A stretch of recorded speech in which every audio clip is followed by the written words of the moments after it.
कहा जाता है कि असफलता का मतलब है कि सफलता का प्रयास पूरे मन से नहीं किया गया। असफलता किसी काम को दोबारा और अच्छे तरह से करने का मौका देती है। इसी तरह जब हम ये तय करते हैं कि चाहे कुछ भी हो, कितना भी मेहनत करनी पड़े, हमें लक्ष्य पाना ही है, तो यही संकल्प हमें सफल बनाता है। नमस्कार, संसद टीवी की विशेष प्रस्तुति सुप्रभात में आप सभी का स्वागत है। मैं हूं आपके साथ शालिनी खंडेलवाल। शुरुआत करते हैं हेडलाइंस के साथ।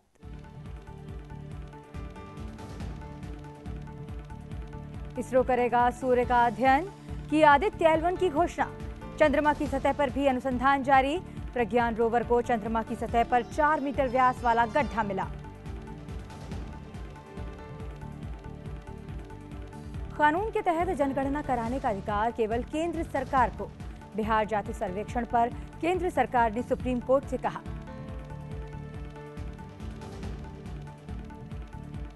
गांधीनगर में G20 के तहत दूसरे मुख्य विज्ञान सलाहकार गोलमेज सम्मेलन संपन्न। G20 देशों और आमंत्रित देशों की आपसी सहमति से तैयार परिणाम दस्तावेज जारी। गतिशक्ति के तहत लगभग 6 ट्रिलियन रुपए की 100 परियोजनाओं को मिली मंजूरी। और भारत ने जीता उद्घाटन महिला एशियाई हॉकी 5S विश्व कप क्वालिफायर। फाइनल में थाईलैंड को 7-2 से हराया। केंद्रीय खेल मंत्री अनुराग ठाकुर ने दी शानदार उपलब्धि पर बधाई। सुप्रभात में अब बात विस्तार से। प्रधानमंत्री नरेंद्र मोदी ने रूस के राष्ट्रपति व्लादिमीर पुतिन के साथ टेलीफोन पर बातचीत की। बातचीत के दौरान द्विपक्षीय, क्षेत्रीय और वैश्विक मुद्दों पर चर्चा की गई। दोनों नेताओं ने परस्पर सहयोग के अनेक मुद्दों की प्रगति की समीक्षा की और दक्षिण अफ्रीका के जोहान्सबर्ग में हाल ही में संपन्न ब्रिक्स शिखर सम्मेलन सहित आपसी हित के क्षेत्रीय और वैश्विक मुद्दों पर विचार विमर्श किया। राष्ट्रपति पुतिन ने अगले महीने की 9 और 10 तारीख को नई दिल्ली में G20 शिखर सम्मेलन में भाग लेने में अपनी असमर्थता व्यक्त की। उन्होंने कहा कि सम्मेलन में रूस के विदेश मंत्री सर्गेई लावरोव देश का प्रतिनिधित्व करेंगे। रूस के निर्णय को समझते हुए प्रधानमंत्री नरेंद्र मोदी ने भारत की G20 की अध्यक्षता के अंतर्गत सभी प्रयासों में राष्ट्रपति पुतिन के निरंतर समर्थन के लिए उन्हें धन्यवाद दिया। दोनों नेताओं ने संपर्क में रहने पर भी सहमति व्यक्त की।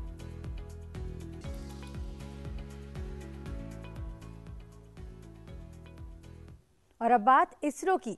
भारतीय अंतरिक्ष अनुसंधान संगठन इसरो सूर्य का अध्ययन करने के लिए पहली अंतरिक्ष आधारित भारतीय वेधशाला आदित्य L1 को 2 सितंबर को प्रक्षेपित करेगा। इसे आंध्र प्रदेश के श्रीहरिकोटा अंतरिक्ष केंद्र से सुबह 11:50 पर छोड़ा जाएगा। ये उपग्रह सूर्य और धरती के बीच लैग्रेंज बिंदु L1 के आसपास हेलो कक्षा में स्थापित किया जाएगा। ये बिंदु पृथ्वी से लगभग 15 लाख किलोमीटर दूर है। यहां तक पहुंचने में इसे करीब 4 महीने लगेंगे। L1 बिंदु के आसपास हेलो कक्षा में रखा गया उपग्रह सूर्य को ग्रहण जैसी अन्य खगोलीय गतिविधियों की बाधा के बिना देख सकता है। ये मिशन सौर हवाओं और सूर्य के वातावरण का अध्ययन करेगा। आदित्य L1 में 7 उपकरण होंगे जो फोटोस्फीयर, क्रोमोस्फीयर और सूर्य की बाहरी परतों यानी बाहरी परत का अध्ययन करेंगे। इसरो ने श्रीहरिकोटा की दीर्घा से प्रक्षेपण को देखने के लिए नागरिकों से वेबसाइट lvg.sh.gov.in/VSCREGISTRATION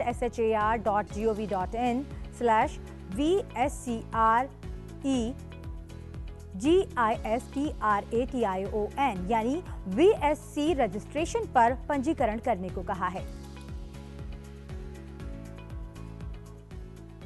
राष्ट्रपति द्रौपदी मुर्मू ने राष्ट्रपति भवन के सांस्कृतिक केंद्र में स्वर्गीय NT रामाराव के शताब्दी वर्ष पर स्मारक सिक्का जारी किया। इस मौके पर राष्ट्रपति ने कहा कि स्वर्गीय NT रामाराव ने तेलुगु फिल्मों के माध्यम से भारतीय सिनेमा और संस्कृति को समृद्ध किया है। राष्ट्रपति ने कहा कि उन्होंने अपने अभिनय से रामायण और महाभारत के प्रमुख पात्रों को सजीव बना दिया। उनके द्वारा निभाई गई भगवान राम और भगवान कृष्ण की भूमिकाएं इतनी जीवंत हो गईं कि लोग NTR की पूजा करने लगे। राष्ट्रपति ने कहा कि NTR ने अपने अभिनय के माध्यम से आम लोगों की पीड़ा को भी अभिव्यक्त किया। स्वर्गीय श्री NT रामाराव जी ने तेलुगु फिल्म के जरिए भारत सिनेमा और संस्कृति को समृद्ध बनाया है। उन्होंने रामायण और महाभारत के प्रमुख पात्र को अपने अभिनय से जीवंत रूप प्रदान किया है। उनके द्वारा अभिनीत प्रभु श्री राम, श्री भगवान श्री कृष्ण के चरित्र इतनी सजीव बन पड़ी थी कि लोग रामा राव जी को पूजने लगे थे। तिरुपति में भगवान श्री वेंकटेश्वर बालाजी का दर्शन करने के बाद बहुत से लोग चेन्नई, जो तो मद्रास कहलाता था, जाकर श्री एन.टी. रामाराव जी को दर्शन करते थे। राष्ट्रपति ने कहा कि एक लोक सेवक और एक जननेता के रूप में एनटीआर की लोकप्रियता व्यापक थी। उन्होंने अपने असाधारण व्यक्तित्व और कड़ी मेहनत से भारतीय राजनीति में एक विशेष मुकाम हासिल किया। राष्ट्रपति ने एनटीआर पर स्मारक सिक्का लाने के लिए भारत सरकार के वित्त मंत्रालय की सराहना की। उन्होंने कहा कि उनका अद्वितीय व्यक्तित्व हमेशा खासकर तेलुगु भाषी लोगों के हृदय में अंकित रहेगा।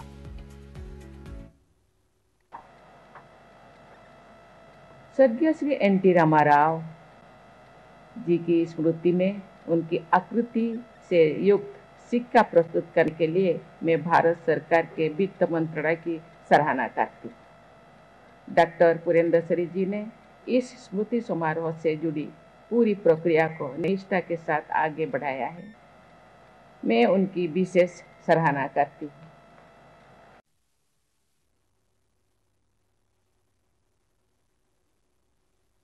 प्रधानमंत्री नरेंद्र मोदी ने वीडियो कॉन्फ्रेंसिंग के माध्यम से 51,000 से अधिक नवनियुक्त कर्मियों को नियुक्ति पत्र प्रदान किए। ये राष्ट्रीय रोजगार मेले का 8वां संस्करण था, जो देश भर में 45 विभिन्न स्थानों पर आयोजित किया गया। नवनियुक्त कर्मियों को संबोधित करते हुए प्रधानमंत्री ने कहा कि हमारे युवाओं के लिए नए रास्ते खोलने के लिए अर्धसैनिक बलों की भर्ती प्रक्रिया में कई बड़े बदलाव किए गए हैं। उन्होंने कहा कि भारत अब दुनिया की सबसे तेजी से बढ़ती अर्थव्यवस्था है, जो इस दशक में विश्व की तीसरी सबसे बड़ी अर्थव्यवस्था बन जाएगी। बीते कुछ वर्षों में अर्धसैनिक बलों की भर्ती प्रक्रिया में हमने कई बड़े बदलाव किए हैं। आवेदन से लेकर चयन तक की प्रक्रिया में तेजी लाई गई है। अर्धसैनिक बलों में भर्ती के लिए होने वाली परीक्षा अब 13 स्थानीय भाषाओं में भी कराई जा रही है। पहली ऐसी परीक्षा में सिर्फ हिंदी या अंग्रेजी चुनने का ही विकल्प होता था। अब मातृभाषा का मान बढ़ा है।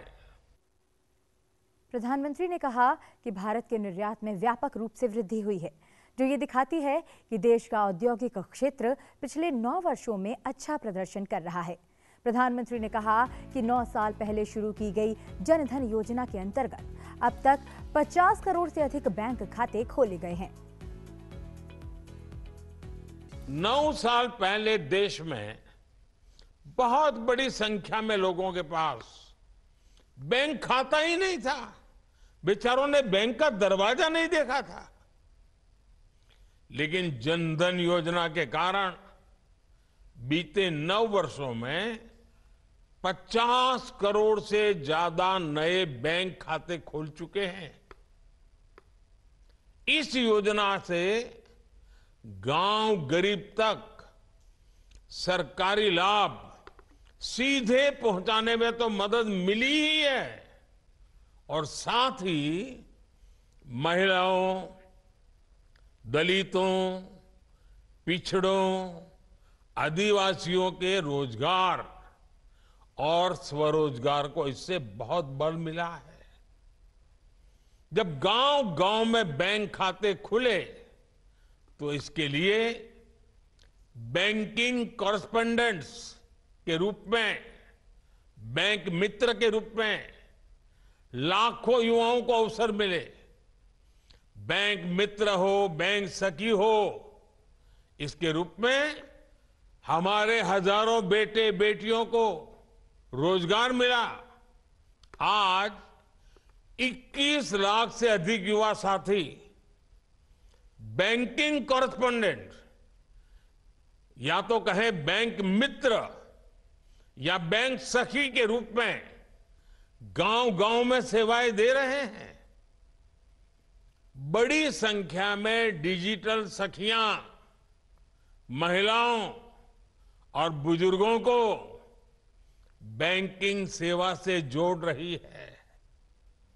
इसी प्रकार जनधन योजना ने रोजगार और स्वरोजगार के एक बड़े अभियान मुद्रा योजना को बल दिया।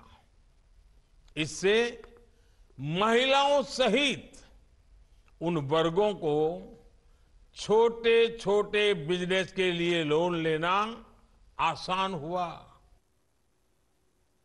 प्रधानमंत्री ने कहा कि इस बार रोजगार मेला ऐसे समय में आयोजित किया जा रहा है जब देश गौरव और आत्मविश्वास से भरा हुआ है। प्रधानमंत्री ने बल देते हुए कहा कि देश में बदलाव लाने के मिशन में आप सभी युवा मेरी सबसे बड़ी ताकत हैं। आप सभी उस पीढ़ी से आते हैं जहां सब कुछ बस एक क्लिक पर मिल जाता है। इसलिए आप समझ सकते हैं कि लोग हर सर्विस की तेज डिलीवरी चाहते हैं। आप अच्छी तरह जानते हैं कि आज की पीढ़ी समस्याओं का टुकड़ों में समाधान नहीं चाहती, उन्हें स्थायी समाधान चाहिए। इसलिए पब्लिक सर्वेंट्स होने के नाते आपको ऐसे फैसले लेने होंगे, ऐसी जिम्मेवारियां निभानी होगी, हर पल ऐसे तैयार रहना होगा जो लंबे समय तक लोगों के लिए फायदेमंद हो। आप जिस पीढ़ी से संबंध रखते हैं वो कुछ हासिल करने का इरादा रखती है। ये पीढ़ी किसी का फेवर नहीं चाहती, वो बस ये चाहती है कि कोई उनके रास्ते का रोड़ा ना बने। लोकसभा अध्यक्ष ओम बिरला ने अपने संसदीय क्षेत्र कोटा में सांगोद के पोलाई कला गांव में लाडली बहनों से रक्षा सूत्र बंधवाया। उन्होंने बहनों को आश्वस्त किया कि उनके जीवन को समृद्ध और खुशहाल बनाएंगे।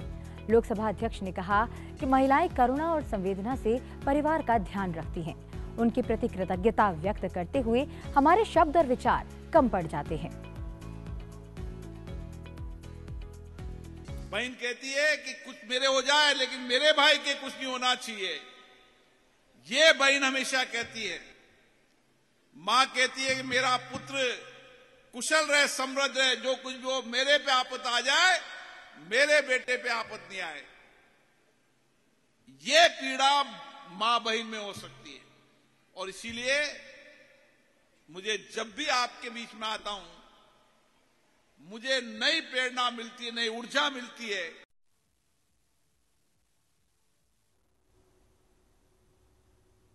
दक्षिण भारत के प्रसिद्ध पर्व ओणम की पूर्व संध्या पर उपराष्ट्रपति जगदीप धनखड़ ने राष्ट्र के नाम संदेश दिया। उपराष्ट्रपति ने ओणम के शुभ अवसर पर देशवासियों को हार्दिक बधाई देते हुए कहा, ओणम एकता, फसल और सांस्कृतिक समृद्धि का उत्सव है जो विभिन्न समुदायों को परंपराओं की डोर में बांधता है। महान राजा महाबली की याद में मनाया जाने वाला ये त्योहार परोपकार, करुणा और बलिदान के शाश्वत मूल्यों का स्मरण कराता है। यह हमारे कृषक समुदाय की कड़ी मेहनत का सम्मान करने और प्रकृति की उदारता के प्रति आभार व्यक्त करने का अवसर भी है। उन्होंने ओणम पर सभी के जीवन में प्रसन्नता और समृद्धि की कामना की। गृह मंत्री अमित शाह ने कल गुजरात के गांधीनगर में पश्चिमी क्षेत्रीय परिषद की 26वीं बैठक की अध्यक्षता की। इस अवसर पर उन्होंने अंतर राज्य परिषद सचिवालय के ई-रिसोर्स वेब पोर्टल का शुभारंभ किया। बैठक के दौरान गृह मंत्री ने क्षेत्रीय परिषद के सदस्य राज्यों से पोषण अभियान, बच्चों द्वारा स्कूल छोड़ने की दर में कमी लाना और आयुष्मान भारत प्रधानमंत्री जन आरोग्य योजना के लाभ हर गरीब तक पहुंचाने के 3 राष्ट्रीय महत्व के मुद्दों पर संवेदनशील होकर काम करने को कहा। उन्होंने कहा कि मोदी सरकार द्वारा संसद में हाल ही में लाए गए 3 नए विधेयकों भारतीय न्याय संहिता विधेयक, भारतीय नागरिक सुरक्षा संहिता विधेयक और भारतीय साक्ष्य विधेयक के पारित होने के बाद कोई भी मामला 2 से अधिक वर्ष तक जारी नहीं रह सकता। केंद्रीय गृह मंत्री ने सभी राज्यों से कहा कि इन कानूनों के कार्यान्वयन के लिए आवश्यक मूलभूत बुनियादी ढांचे और क्षमता तैयार करने की दिशा में काम करें। केंद्रीय गृह मंत्री ने कहा कि देश के चंद्रयान 3 मिशन की हालिया सफलता के बाद पूरी दुनिया इसरो की प्रशंसा कर रही है। उन्होंने कहा कि पिछले 9 वर्षों में प्रधानमंत्री नरेंद्र मोदी ने अपनी दूरदर्शिता से न केवल भारत के अंतरिक्ष क्षेत्र को एक नई दिशा दी है, बल्कि भारत को दुनिया की अग्रणी पंक्ति में ले जाने के लिए समयबद्ध कार्यक्रम और रूपरेखा बनाई है।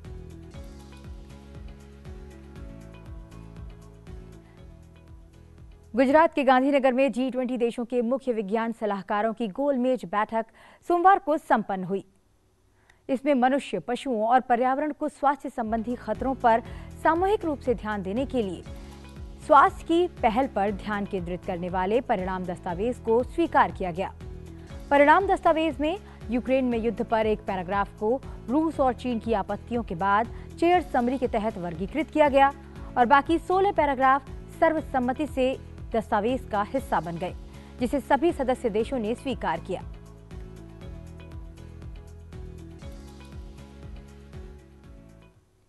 केंद्र सरकार ने सोमवार को सुप्रीम कोर्ट को बताया कि उसके अलावा किसी को भी जनगणना या इस तरह की कोई प्रक्रिया अपनाने का अधिकार नहीं है।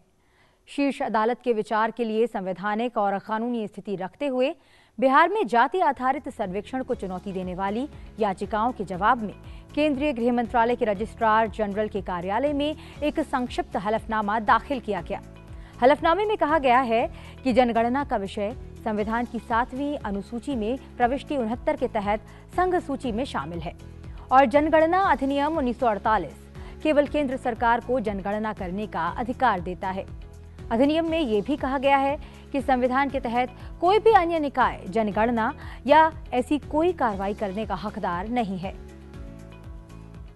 पीएम गतिशक्ति पहल के चालू वित्त वर्ष में अब तक विभिन्न मंत्रालयों की 5.89 लाख करोड़ रुपए मूल्यों की 100 बड़ी बुनियादी ढांचा परियोजनाओं को मंजूरी देने की सिफारिश की गई है। परियोजनाओं की सिफारिश अक्टूबर 2021 में शुरू की गई। पीएम गतिशक्ति पहल के तहत गठित नेटवर्क प्लानिंग ग्रुप द्वारा की गई है। उद्योग और आंतरिक व्यापार संवर्धन विभाग की विशेष सचिव सुमिता डावरा ने कहा कि एनपीजी ने 54 बैठकों में 100 परियोजनाओं का मूल्यांकन करने की उपलब्धि हासिल की है। ये पहल रसद लागत को कम करने के लिए एक एकीकृत बुनियादी ढांचे को विकसित करने के लिए शुरू की गई थी। 500 करोड़ रुपए से अधिक के निवेश वाली सभी लॉजिस्टिक्स और कनेक्टिविटी बुनियादी ढांचा परियोजनाएं एनपीजी के माध्यम से की जाती हैं। कुल 3,65,000 करोड़ रुपए के निवेश वाली 40 सड़क परियोजनाएं, 95,704 करोड़ रुपए की 40 रेलवे परियोजनाएं और 79,016 करोड़ रुपए की 8 शहरी विकास परियोजनाएं स्वीकृत की गई हैं। और अब बात खेल जगत की। भारत ने सोमवार को फाइनल में थाईलैंड को 7-2 से हराकर महिला एशियाई हॉकी 5S विश्व कप क्वालिफायर जीत लिया है और अगले साल के विश्व कप में अपनी जगह पक्की कर ली है। मारियाना कुजूर और ज्योति ने भारत के लिए 2 गोल किए, जबकि मोनिका डीपी, टोप्पो कप्तान नवजोत कौर और महिमा चौधरी अन्य गोल स्कोरर रहीं।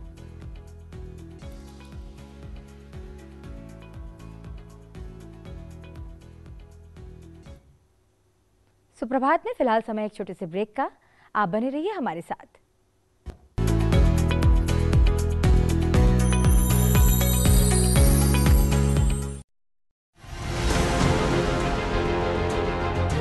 आज तक भी, इस समय भी गवर्नर रहने के बाद भी, जिसको गवर्नर लोग बोलते हैं लेकिन हम उसको राज्य का बाल कहते हैं, आज भी मुझको ध्यान में नहीं है मैंने किसी व्यक्ति के बारे में राजनीतिक तौर पर कोई भी कटाक्ष या कोई भी टिप्पणी, कोई भी बात ऐसी की हो, मुझे ध्यान में नहीं आता।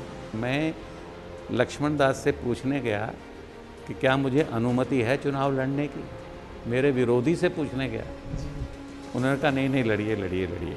आप इसको राजनीति कह सकते हैं, इसको राष्ट्रनीति कह सकते हैं, इसको क्या नाम देना चाहेंगे, लेकिन मैं इसको नाम देता हूँ, आज मैं समझ में आता हूँ कि दिस इज स्पिरिचुअल डेमोक्रेसी, ये आध्यात्मिक लोकतंत्र है। भविष्य कैसा है उड़ीसा के लोगों का, उड़ीसा के खासतौर पर उन युवाओं का जिनकी आकांक्षाएं उड़ान ले रही हैं। 2025 विजयदशमी तक उड़ीसा भारत के मानचित्र पर ऐसा प्रदेश होगा जिससे सभी लोग अनुप्राणित होंगे, उद्भासित होंगे, आलोकित होंगे, उसके सत्य, सौंदर्य और माधुर्य से आप्लावित होंगे।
ब्रेक के बाद एक बार फिर आपका स्वागत है सुप्रभात में।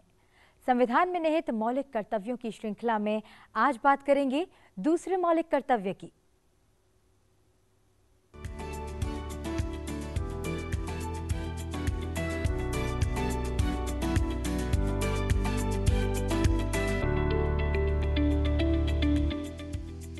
संविधान में निहित मौलिक कर्तव्यों का उद्देश्य देश के प्रत्येक नागरिक को एक निरंतर अनुस्मारक यानी कि रिमाइंडर के रूप में यह बताना है कि संविधान ने विशेष रूप से उन्हें कुछ मौलिक अधिकार प्रदान किए हैं, लेकिन नागरिकों को लोकतांत्रिक आचरण और लोकतांत्रिक व्यवहार के बुनियादी मानदंडों का पालन करने की भी आवश्यकता है। आइए आपको बताते हैं 11 मौलिक कर्तव्यों में से दूसरा कर्तव्य कौन सा है। दूसरा कर्तव्य है स्वतंत्रता के लिए राष्ट्रीय आंदोलन को प्रेरित करने वाले उच्च आदर्शों को हृदय में संजोए रखें और उनका पालन करें। हमारा देश इस वक्त अमृतकाल मना रहा है। भारत सरकार ने आजादी का अमृत महोत्सव के माध्यम से लोगों के अंदर न सिर्फ स्वतंत्रता आंदोलन के प्रति आस्था की भावना को प्रबल किया है, बल्कि इस महोत्सव ने देश के उन स्वतंत्रता सेनानियों को भी याद करने का कार्य किया जिनके बारे में पहले ज्यादा बात भी नहीं हुई। प्रधानमंत्री ने कई बार कर्तव्यों के इस महत्व को रेखांकित किया है। शास्त्रों के उदाहरण से वे इस बात को समझाते भी हैं। हमारे यहाँ सदियों से शास्त्रों में बार बार इस बात का जिक्र किया जाता है, आत्मनः प्रतिकूलानि परेशान न समाचारेत, यानी जो अपने लिए प्रतिकूल हो वो व्यवहार दूसरे किसी भी व्यक्ति के साथ न करें। इसका अर्थ यही है कि मानव अधिकार केवल अधिकारों से नहीं जुड़ा, बल्कि ये हमारे कर्तव्यों का विषय भी है। हम अपने साथ साथ दूसरों के भी अधिकारों की चिंता करें, दूसरों के अधिकारों को अपना कर्तव्य बनाएं। हम हर मानव के साथ समभाव और ममभाव रखें। जब समाज में ये सहजता आ जाती है तो मानव अधिकार हमारे समाज का जीवन मूल्य बन जाता है।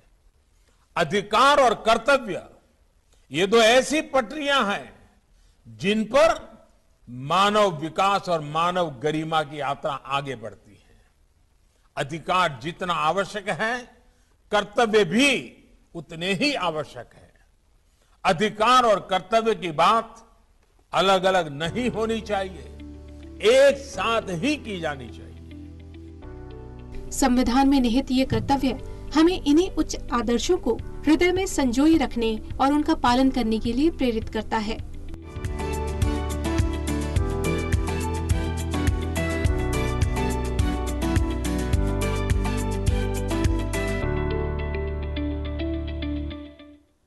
संविधान में निहित अधिकार जितने जरूरी हैं, उतने ही जरूरी हमारे कर्तव्य भी हैं। उम्मीद है कि हमारी इस श्रृंखला से आप संविधान में निहित अपने कर्तव्यों के बारे में जानेंगे और उनका पालन करेंगे। बढ़ते हैं आगे। दुनिया भर में केरल वासी आज थिरुओणम मना रहे हैं, जो राज्य का सबसे बड़ा सांस्कृतिक त्योहार ओणम का 10वां और सबसे शुभ दिन है। ओणम केरल का फसल उत्सव, समृद्धि, धर्मनिरपेक्षता और सद्भाव का प्रतीक है। आप सभी को ओणम की शुभकामनाएं। फिलहाल मुझे दीजिए इजाजत। चलते चलते ओणम पर देखिए ये विशेष रिपोर्ट। नमस्कार।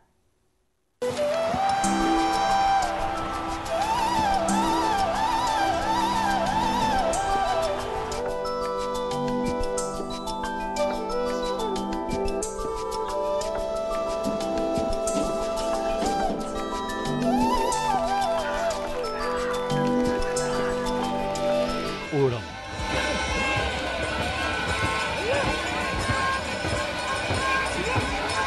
एक ऐसा दिन जब राजा महाबली अपनी समस्त प्रजा से मिलने पाताल लोक से धरती पर आते हैं। ओणम यूं तो मलयाली हिंदू समुदाय का खास त्योहार है, लेकिन इसे पूरी दुनिया में धूमधाम से मनाया जाता है।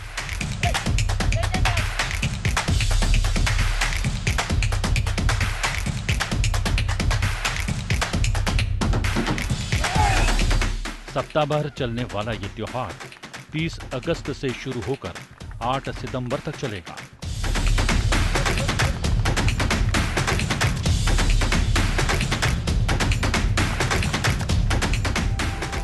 लोक कथाओं के अनुसार केरल के राजा बलि का शासन एक स्वर्ण काल के रूप में याद किया जाता है, जिसको अपनी प्रजा से खास लगाव के चलते विष्णु की कृपा से ये वरदान प्राप्त हुआ था कि वो साल में एक दिन पृथ्वी पर आकर अपनी प्रजा से मिलकर उन्हें आशीर्वाद दे सकेंगे। इसी दिन को ओणम से जोड़कर देखा जाता है और यही वजह है कि इस दौरान भगवान विष्णु की भी विशेष पूजा की जाती है। यस्य स्मरण मात्रेण जन्म संसार बंधनात् विमुच्यते विष्णवे प्रभा विष्णवे नमः समस्त भूतानां भूताय भूभृते अनेक रूप रूपाय विष्णवे प्रभा विष्णवे। इसके साथ ही ओणम को नई फसल के आने की खुशी में मनाए जाने की भी परंपरा है। इस पर्व पर लोग स्वागत के लिए घरों के सामने खूबसूरत रंगोली सजाकर दीप प्रज्वलित करते हैं। फूलों से बनने वाली ये रंगोली ओणम पुक्कलम कहलाती है।